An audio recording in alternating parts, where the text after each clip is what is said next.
Good afternoon, everyone, and thank you for joining us on the news briefing on this Wednesday, June 11th. For many months, the County of Monterey has coordinated and gathered resources and information regarding immigration issues for both people and their employers. We're now seeing situations in other communities that raise concerns for a lot of people. So this is a really good time, we think, to bring back this information and remind people of what is available to them. And for that, we're very pleased to have Blanca Zarazua with us. She is a local attorney, but she is also the Honorary Consul of Mexico. So she is extremely well informed on these issues. Blanca, thank you very much for joining us today to provide this information. Thank you so much for the invitation. I just want to say buenos dias, good morning to everyone. Thank you for the invitation. I do want to clarify that I'm speaking as an attorney only. I'm not authorized to speak on behalf of the Mexican consulate on this issue today.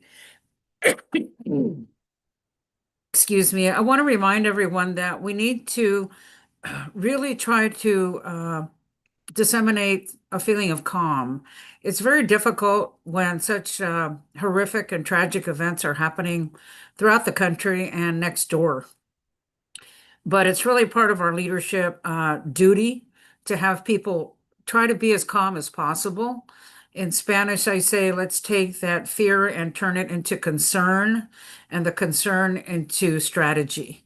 And so I'm hoping that a lot of people are following that guideline.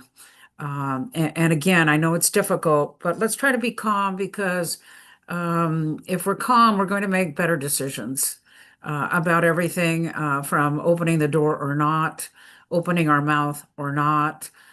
Try to remain calm. So I just received a copy of a motion for a temporary restraining order, which was filed by the California Attorney General's office. And the hearing will take place tomorrow. And this is because of all that's been going on in Los Angeles with the Marines and the National Guards being brought to that area of Southern California.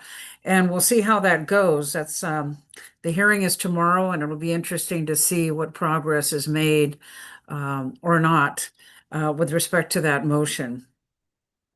I will tell you that this environment is testing my ability to learn. I've learned all my life. I went to school until I was 32 years old, and here I am, still learning.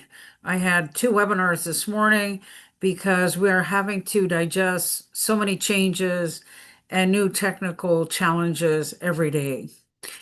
At the courthouses and when people need to check in, maybe they've been checking in with immigration for years and they have maybe a yearly physical check-in or some other type of interview or physical appearance, for example, in immigration court, because they're trying to comply with their obligations. We've seen a huge uptick in detentions with respect to these appearances. And in immigration court, what happens is that the government attorney will request a dismissal and the judge may or may not grant it. And then if the dismissal goes through, the judge then may lose jurisdiction over the case. And then the client leaves the courtroom and ICE is outside ready to arrest them. And it's very traumatic. It's very unnerving for us. It makes it very complicated to give advice to clients other than assume the worst, because that's really our duty right now. Just assume the worst, because we have US citizens, all kinds of people. I just learned this morning that they're looking at 9,000 people, vetting them to see if they're going to be shipped to Guantanamo. And so things are going to be more and more challenging, not just technically, but emotionally. And I think we need to prepare, not just as an individual or as a family, but as a community. We need to prepare for the worst and look to each other for support, again, technically and emotionally, so we can weather this storm. There are family plans available out there. You need to sit down with your children, with your family, with your partner, and just assume there's going to be an earthquake. That's what I bring up and make that analogy. There's going to be an earthquake. What are you going to do? Don't wait till it happens before you plan things out. And so there are many groups. There's a Monterey County website, Immigration Task Force website that has a lot of resources. There's one attorney in Aptos who speaks Spanish. It's harmonylaw.net, harmony as in piano, harmony law.net. Her name is Tanya, and you can find her there and you can sit down with her and set up an action plan. But there are plenty of resources online for you to sit down and decide what sensitive documents you need to have ready to go in case you're not there this evening when you go wherever. You need to do that just for your children's sake and for your own sanity. Channel that anxiety into strategy and planning. We at our office are giving out free emergency packets. The packet will have a red card, which basically reminds you, you don't need it. You need to remind yourself that you have the right to remain silent. It's a constitutional right, and you can exercise it without the red card. But it's nice to have the red card to hand to the official so you don't have to blurt out the whole statement of saying, I'm going to exercise my right under the Constitution to not speak. Just hand the red card to the person. At ilrc.org, Immigration Legal Resource Center.org, you can print out the contents of the red card so that if you don't have the red card, you can print it and cut it out and stick it in your wallet, your purse, whatever. So it's there in English and Spanish. And there's so many resources out there. And if you're not very comfortable with using the internet, get some other person who is. And there's just plenty of resources out there and community action groups doing things. So we have the red card in our emergency packet, and you can call my office and my staff. You won't talk to me, but my staff will give you an emergency packet, 831-422-0302. And the most important part of the emergency packet, I think, is this one page from a consent form. There's a consent form that immigration lawyers need. It's called the G28. G as in George, 28. And before January 20th, I was pushing that everybody should have a signed G28. It's page 3, bottom left. Everybody who's out there needs to sign one and keep it in the kitchen drawer or wherever, because any attorney who is called to represent you if you're detained will need that consent form. The rest of the form can be filled out by family members or friends. It's not difficult information, just address, name, etc. But we cannot get a wet signature if you're detained. So let's get that signature now and just stash it just in case we need it. And we're being preventative and proactive and kind of getting the upper hand, because it is a pretext for the government to say, I can't tell you anything about that case. I can't tell you about that client. We don't have your consent. I've tried to set up virtual appointments with people who are in detention. And of course, they always ask for the G28. So those are my tidbits for today. I don't want to go on too long. And I'm certainly open for questions either now or after this session. My email address is Blanca at Zaralaw, ZARALAW.com, or for Spanish speakers, Blanca at su abogada, one phrase, suabogada.com. Thank you very much.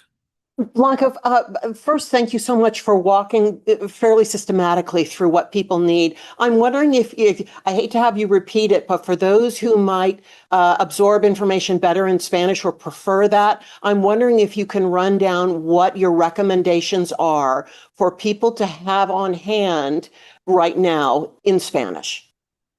Of course. Buenos días, buenas tardes. Habla Blanca Zarazua, abogada de migración. Quería darle unos detalles porque vemos que hay muchas detenciones a nivel local en el condado y también a nivel, pues, nacional, en todas partes. Quiero que por favor hagan ejercicios de meditación, traten de mantener la calma, porque sin calma se toman decisiones equivocadas. Entonces, con calma podemos reaccionar de una forma más prudente. Entonces, necesitan ustedes suponer que alguien puede ser detenido, que no sea una sorpresa para ustedes. Es algo horrible y espantoso, pero hay que prepararnos, como digo, convertir el miedo en preocupación y luego en planificación. Tenemos que formular una estrategia, no estar ahí en parálisis cuando pasa algo, sino ya estar preparado y suponer que va a pasar lo peor. Hay muchos sitios en el internet donde usted puede conseguir información de cómo hacer un paquete de documentos importantes. Está el sitio de web del condado, donde también hay muchos recursos allí. Tome un día para repasarlos, para hacer un plan de ataque, de defensa para usted y su familia y empiece a juntar esos documentos que son tan importantes. Eh, Hay un despacho en Aptos, California, donde la abogada se llama Tania, es abogada y puede ayudarle a usted para elaborar documentos legales para que otras personas se ocupen de sus hijos si es necesario, sin que usted pierda la patria potestad. Entonces usted no va a dejar de ser madre o padre de ese niño simplemente porque elabora un documento. Son documentos para prevenir, en dado caso, si lo detienen o lo deportan. Son documentos que dicen que no entran en vigor a menos que usted sea detenido. Y luego ya tiene todo ya hecho para que alguien se ocupe de sus hijos, si tienen que ir al doctor, si tienen medicina especial, si necesitan alguna información en la escuela, alguien con autorización legal para que no se queden desamparados sus hijos. También listas de medicamentos especiales que quizás necesiten sus hijos, etcétera. Un sinfín, hay mucho, pero es mejor tenerlo ya listo. Eh, en mi oficina tenemos paquetes de emergencia donde usted puede ir, no hay ningún cobro, simplemente llame y allí el personal le da un paquete de emergencia. Mi número es el 831-422-0302. 831-422-0302 y puede ir a la oficina en el centro de Salinas, 313 Salinas Street y le dan un paquete donde va a tener una tarjeta roja, la tarjeta roja, famosa tarjeta. Nomás es para recordarle a usted y al oficial que usted va a mantener el silencio si es que tiene un intercambio con alguna autoridad migratoria. No es necesario tener la tarjeta roja, pero es mucho más fácil entregarle la tarjeta al oficial que recordarse uno bajo esas circunstancias de que usted quiere permanecer en silencio. También hay una hoja, la G28, que es muy importante. Es parte de 4 hojas, un consentimiento oficial para que un abogado lo pueda representar en caso de una detención. La tercera hoja es la que nosotros les damos porque necesitamos su firma original en esa hoja para tener su consentimiento si acaso llega a ser detenido. El resto del consentimiento lo podemos llenar su familiar, su amigo, quien sea de confianza, allí en la oficina y luego ya tengo acceso yo con las autoridades, porque sin consentimiento no voy a poder tener acceso a usted, a hacer una cita virtual o telefónica cuando usted está detenido. Entonces, por favor, consigan esa hoja. También la puedan conseguir en el internet, es el formato G28, Notice of Appearance. Entonces, en la página 3 puede imprimir esa página y imprimir 20 ejemplares y que todo el mundo firme esa hoja para tenerlo por si sea necesario. Muchas gracias. Ustedes no están solos. Estoy aquí para apoyarlos. Muchas gracias. Blanca, thank you so much for doing that two times. And I think if there was one thing you could tell the community right now about our current environment, about what people are seeing, maybe small amounts locally, but in much larger amounts elsewhere, tumultuous times, what would you tell the community their best course of action right now would be? Again, I think it is to try to be calm, form a plan, and get that G28 signed. Entonces, mis recomendaciones son que mantengan la calma, que formulen un plan estratégico de familia y que consigan ese formato G28 y que lo firmen y lo tengan listo por si se ofrece la ocasión. And you mentioned the county website and you mentioned the red card, and I'm going to take a minute to share where that information is on the county website. So if you go to countyofmonterey.gov to our homepage, right in the center, a little bit below, one little scroll, it says Know Your Rights. And you can click there. And there is a resource page here that remains up for our community. There are videos in English, Spanish, and other Indigenous languages. There are videos from our previous forums, which are extremely informative about many of the things that Blanca, you just mentioned, and what people should be prepared for. There's also a lot of resources here. There's just a lot here. So if you need resources, this is a great place to go and just see what is here and what you might need. And at the bottom of this, there's, again, a lot here. There is something titled the red card. And so this is what Blanca was talking about. And you can see the red card is here. You can print it, or you can also get a red card in person at our libraries. Our library director will be on next, and she just reminded me that the red cards are available at the library, but they're also available at many of the community organizations that are noted on this page. So we just want to make sure that you are aware and reminded that there is a lot of online information available, as well as to your point, Blanca, to reach out if you need help. If they need legal help, don't be afraid to reach out and get the help that you need. I don't have any other questions for Blanca. Any last words you'd like to share with us, Blanca, before we move on to our next topic? I think that people should find comfort knowing that they are in the state of California. If they are, we have a very supportive environment politically in California, as you can see by all of the litigation that's being initiated by the Attorney General. I think locally, Monterey County also is a very supportive environment.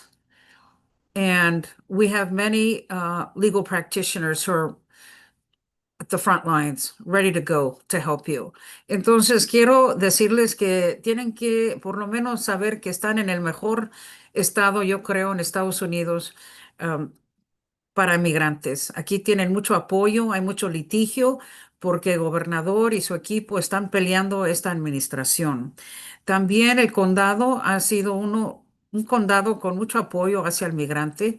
Por eso hay tanta información y tantos recursos, porque están a favor de que ustedes puedan permanecer aquí con sus familias. Y por último, hay mucha gente dedicada a nivel legal, jurídica, a protegerlos. Entonces, estamos aquí para ustedes. Ustedes no están solos, estamos con ustedes. Muchas gracias. Blanca, thank you so much for being here and providing these insights. We very much appreciate it. Thank you. Thank you. On to our next topic. Our library's wonderful summer reading program has launched, and it is a great program for both kids and adults. You don't have to be a kid to get involved in summer reading. And of course, the summer reading program is so much more than just books. We're very pleased to have Hillary Thayer here, our library director, to talk about the summer's program. Hi, Hillary. Thank you so much for inviting me today, and I'll put links in the chat for all the details and just cover the basics. But we have once again launched a really fun summer for all ages, all for free through your Monterey County free libraries. We are doing summer reading, which is our reading incentive program for the whole family. You can sign up online and participate online. You may come into the library and get your reading log in person. You can mix and match. And it is to promote reading. They don't have to be library books. They don't have to be books for school. It is just to read and keep reading throughout the summer. We also have a bunch of shows and activities for you, sponsored generously by our foundation. So magic, animals, arts and crafts, make some tie-dye, paint, all sorts of stuff going on. I recommend for the details following the links I've put in the chat or looking at our homepage. It's right on our homepage at www.emcfl.org, or calling your local branch and finding out what's going on at the local branch library. The second element we do in the summer is lunch at the library. And this is a combination of many funds and many supporters. Kids need to eat all year round. Many kids rely on that free school lunch as maybe their best meal of the day, or maybe their most nutritious meal of the day. What doesn't exist all year round for many, many kids is school. So in the summer, we try to step in. We partner with our school districts who have the cafeterias and the food plans and the know-how to make these great meals. They rely on their funding that they have year-round. They make food, we pick it up, and we serve it at our libraries. So the schedule is different, but every branch is participating, and you can find your schedule for lunch at the library. The lunches come restricted to kids 18 and under, and you have to eat on site. However, we also bring in partners such as the Monterey County Food Bank to come distribute food. So yesterday I visited Greenfield Library's first program, and while all those kids were munching down on their burgers and their lunches delivered from the school, Monterey County Food Bank was loading up bags of fresh green veggies and fresh fruit to go home with families. All of this is completely free to everyone in the community. And I put the links in the chat and just want to be here to answer any questions before you go explore, sign up, start reading, and come see us this summer. Hillary, thank you so much. And if people have not been to some of the programs that you guys put on for the summer, it is really amazing. People may just be so thinking I just have a reading log and I'm just going to fill up my log and I might get a prize, or I might, be happy that I read that many books. But some of the events that you guys do are really, really fun. And I wonder if you just talk a little bit more about that. Sure. We try to cover all sorts of topics and interests and bring a show or an opportunity to the library so that you can enjoy it with a crowd. For example, one of our best events is when all the community members get to play music together. So they may hand out rhythm sticks and tambourines and drums. And I want you to just envision 100 kids all engaging in music at the same time in a lovely environment. We also bring in animal shows, magicians, bubbles, and hopefully bringing in some experience so that you can just come to your library and enjoy all in the same place at the same time with your community. So we also have the arts. We have a teen program where you can tie-dye something. And this was so popular last year, people were bringing bed sheets, to tie-dye in the library, because setting up the vats of the dye and the rubber bands and that's something you might not do at home, but we're going to set up the materials for you at the library. And if you don't want to bring something, we will provide something for you to tie-dye. Maybe you've never done it before, and we're going to let you enjoy this form of art. That one you do have to sign up for, but just give your library a call and sign on up, grab your spot. We also do painting, and that's for adults in all ages.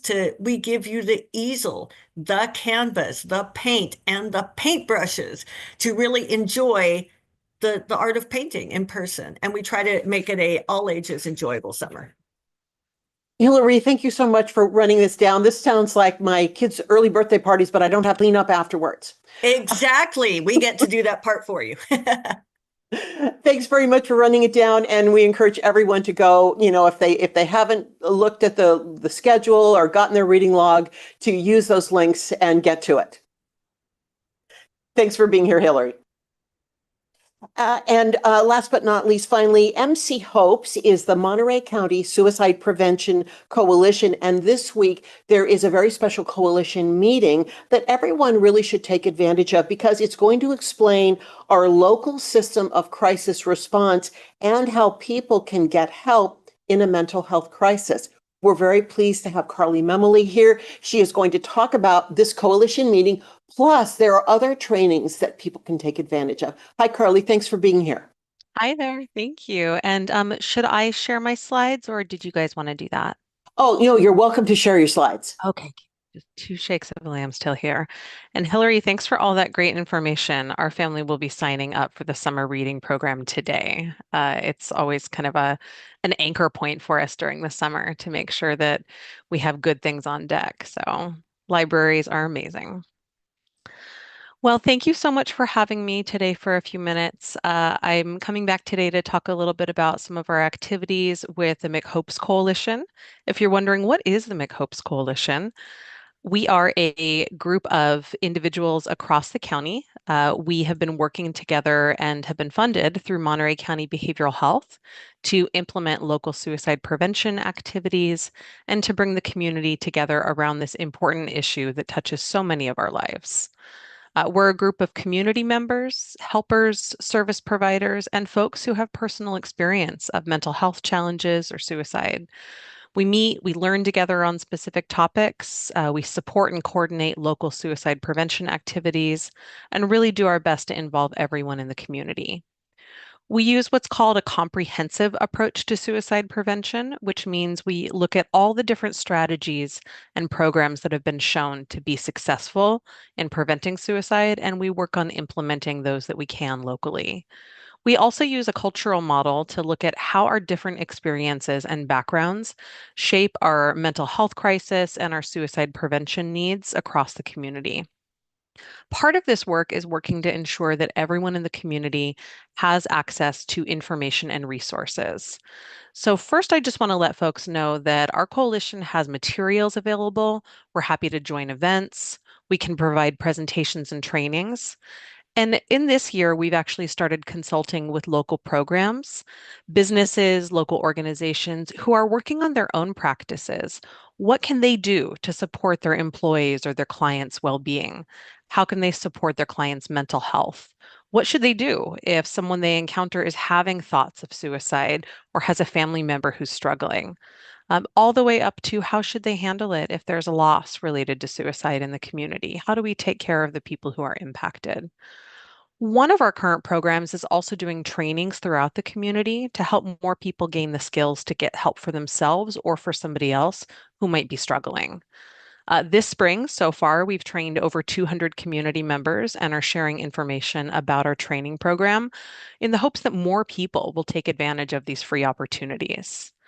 The folks we've trained so far include everyone from high school and college students to healthcare and mental health service providers, first responders, educators, and community members from all walks of life. We're hoping that folks will share the word about our upcoming trainings, which I'll share in a moment.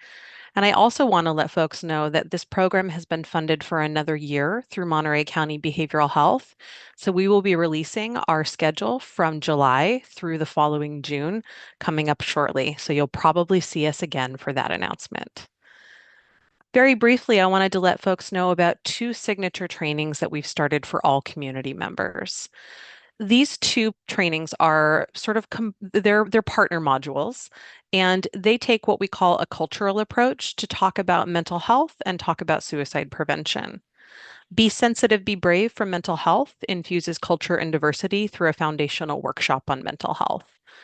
This prepares community members to help friends and loved ones during times of distress. We can learn how to recognize mental health conditions, what to do when someone needs support, and also work on tools for maintaining good mental health. We also want to let folks know that the companion training to this, and we've got a couple opportunities coming up here in June. We will have additional trainings coming up shortly. The companion training to this is Be Sensitive, Be Brave for Suicide Prevention. And I will put all these links in the flyers in the chat in just a moment here. This workshop takes that cultural and diversity-focused approach and applies it to a foundational workshop on suicide prevention. This is a tough topic for people to talk about, and so having a safe space to break down what are the signs of suicide? How do I bring this up with someone that I might be concerned about? What if they are feeling this way? What do I do next? How do I help people stay safe? These are foundational skills that all community members should have to be able to help connect a friend, a family member, themselves, or someone that they're helping with the right support. Participants who attend this workshop learn to identify signs of suicide, ask someone who's considering suicide safely and confidently about their thoughts and their feelings, how to connect someone to the right support, and how to approach this in a culturally sensitive manner. We also do a lot of work around stigma reduction and letting folks know that it is okay to reach out for help. So we hope that you'll share the word about those. Currently, these 2 workshops have been offered in English. Starting in this next year, we will also be offering them in Spanish for our community. And then without further ado, I want to bring us back around. Our next coalition meeting is going to be a really important conversation focused on crisis services in Monterey County. Everyone is welcome to these meetings.